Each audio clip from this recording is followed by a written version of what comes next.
How does it feel that your mother has finally been declared national artist? Oh, I think I'm so glad for her, and it feels like mission accomplished. I mean, obviously, I'm biased, I'm her son, but I thought she really deserved to be one. I think also it's good for the country that she's acknowledged and her body of work and contribution to the Philippine fashion industry and Philippine fashion history has been acknowledged. I think it's a good thing, and also for the school that she founded. How did your mom get into fashion? When did she start?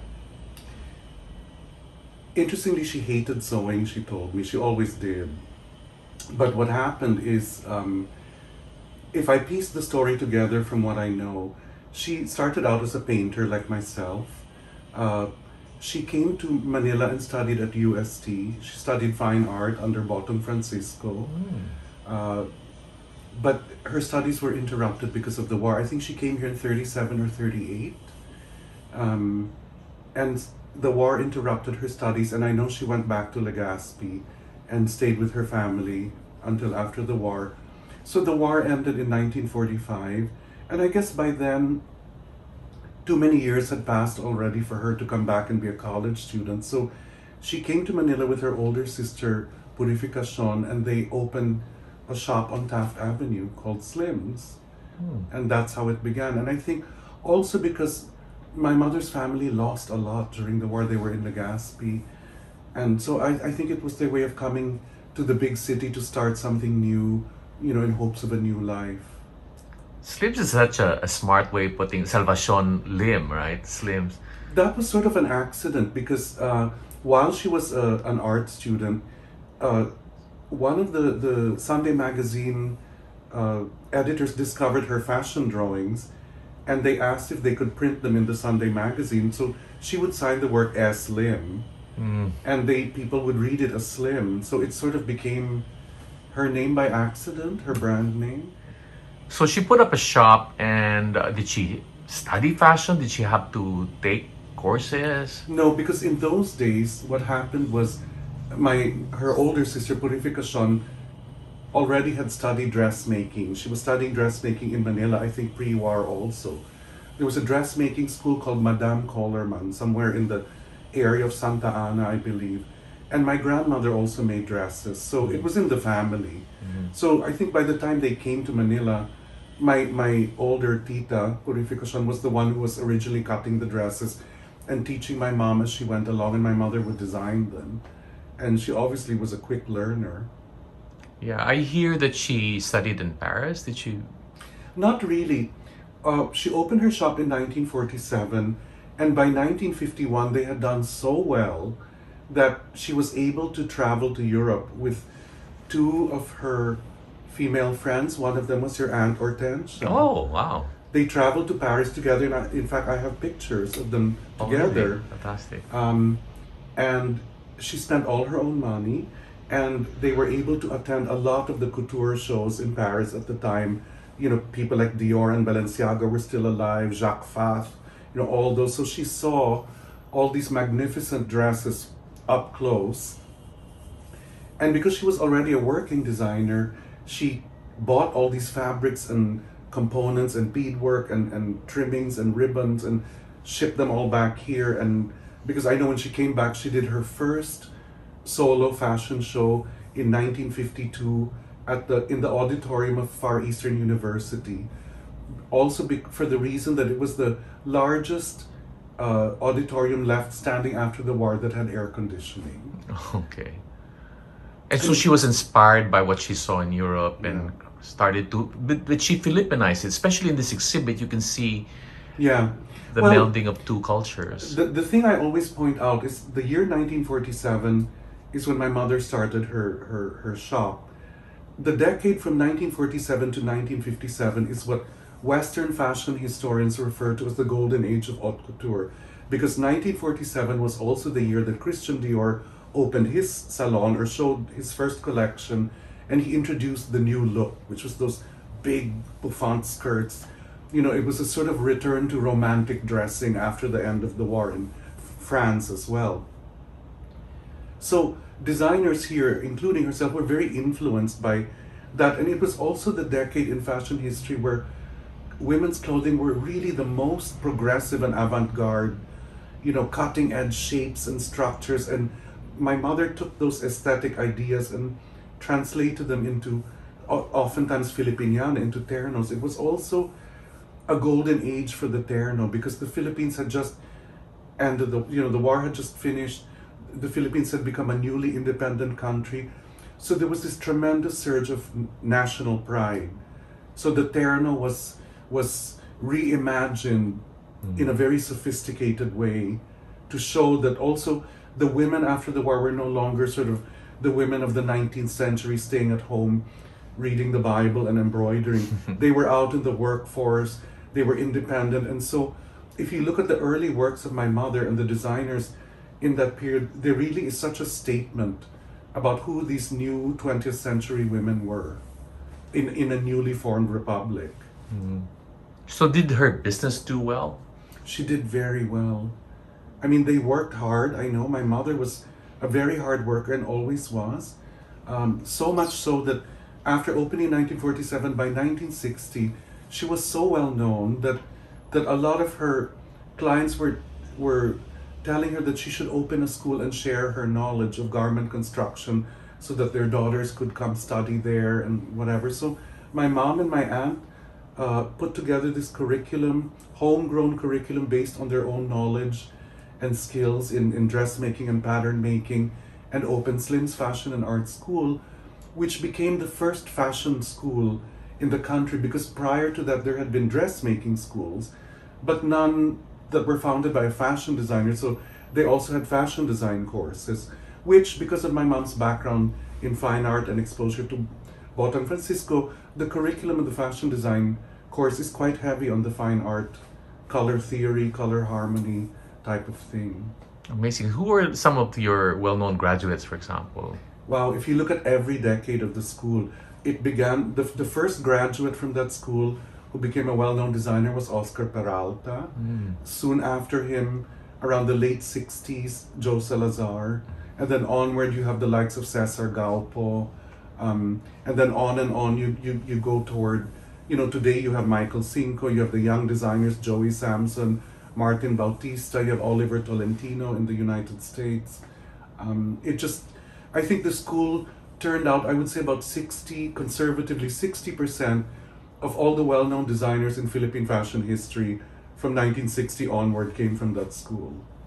So it's quite a legacy. Wow. Well, ever since the announcement came out about my mother being national artist, we were approached by several people who wanted to do these little pop-up Slims exhibits, and one of them was the Metropolitan Theater, and they proposed an exhibit. They have a newly refurbished gallery exhibition space, and they wanted this to be the first exhibit in that space. And they came up with a concept for the exhibit. So it's entitled Imagining/Imaging, and the subtitle is Salvacion Lim Higgins and the Filipino Identity in Fashion. And when I read that title, I realized in the last couple of years, one of the things I wanted to show or do an exhibit of was a sort of medium-sized exhibit of just what my mother considered Filipiniana. Although the word Filipiniana is a new term, it only came around the 1980s, but she did a range of native-inspired clothing. It wasn't just ternos or what you call Maria Claras or traje de mestizas today. She did, Igorot-inspired, Muslim-inspired. She did a lot of tribal-inspired things. She even did clothes inspired by men's barongs and barong embroidery. So I thought it was a good time for me to show a sort of capsule range of her work that would show a young designer what the scope of the word Filipiniana can mean, at least according to one designer. How did you find all these clothes? I mean, how Well, old are fortunately they? for us, the school is an archive of a lot of things, including a few hundred of my mother's Wow. creations. Because remember, it was a career that lasted from 1947 to 1990 when she passed away. So there were a lot of prototypes, samples, dresses made just for fashion shows that were never sold to clients. Sometimes they would make a couple of things that were extra in case somebody needed a garment at the last minute. There were a lot of extra pieces of embroidery and embellishment in case they needed to do something. So if you multiply that by 40 years, it's quite an archive, Wow. luckily for us. Yeah. So are you happy with the way it was set up?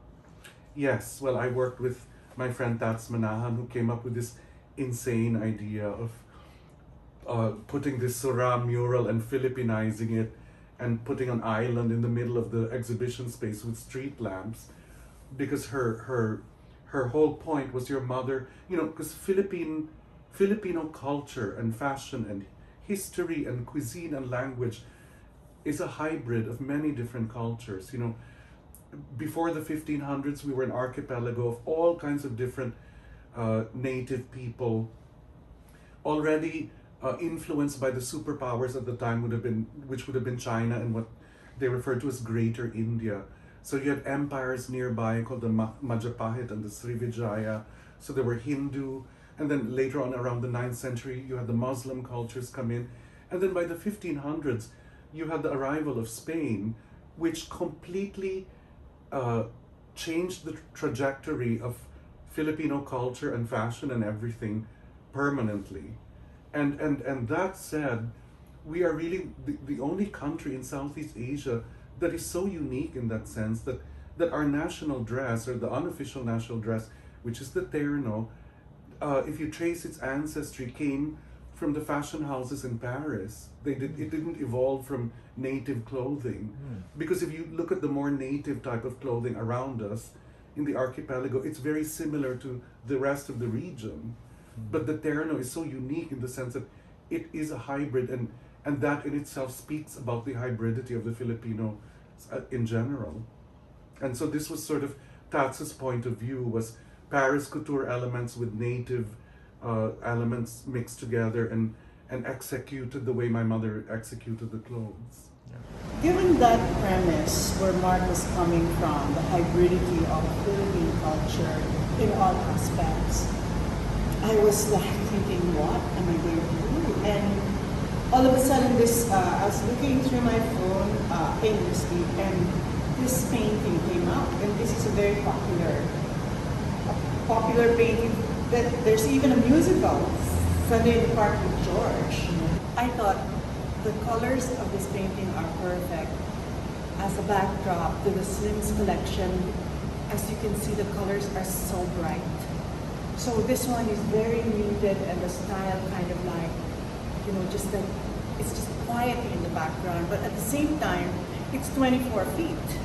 The whole mural is 24 feet, so it's the whole backdrop. First of all, I told the designers of Slims, the young designers, I asked Mark, do you think they could change the clothes of the women in the painting to some of Slim's creations? So I said, since I cannot draw the exact form, it was the kids in the school in Slims who did it. And from there, the sketch with the dresses of Slims were blown up digitally, although they kind of distorted in a way. So when we transferred it on the wall, we just made them the same size as the original, you know, using the original painting as a reference. And that's what we traced on the wall. So it became like a sort of coloring book. We traced it, but expanded it. And all the rest, like the background, it was already freehand, copying from the original painting. And instead of pointillism, we used a very, very common surface decoration technique called ragging or sponging. But instead of using a big sponge, which you usually use on the wall like this, I cut them up into tiny little balls of katsa, and that's what we used for the smaller figures. And for the finer lines, I used a stencil brush. But the whole background is done with a rag. Since we're going to be dealing with this mural as the jump-off point, we might as well transform the whole room into a park so that the viewer gets like, just embraced by the whole scene. So it becomes like part of the picture. So that's, I think it succeeded. You have. Beautiful. Everybody, please come and see the exhibit. It's quite entertaining to look at, and the Metropolitan Theater itself is a national treasure that has been painstakingly restored. It's one of the few beautiful old public buildings that survived World War II. The exhibition is on until the 8th of January 2023. It's open every day from 9 to 5 except Friday.